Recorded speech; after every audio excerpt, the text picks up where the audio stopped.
In front of me is INFINIX Hot 50i, and today I would like to show you how you can set up screen lock.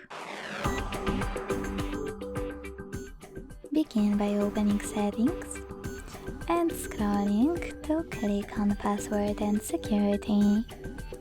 Then tap on Lock Screen Passwords and select one of those login methods: pattern numeric password or alphanumeric password.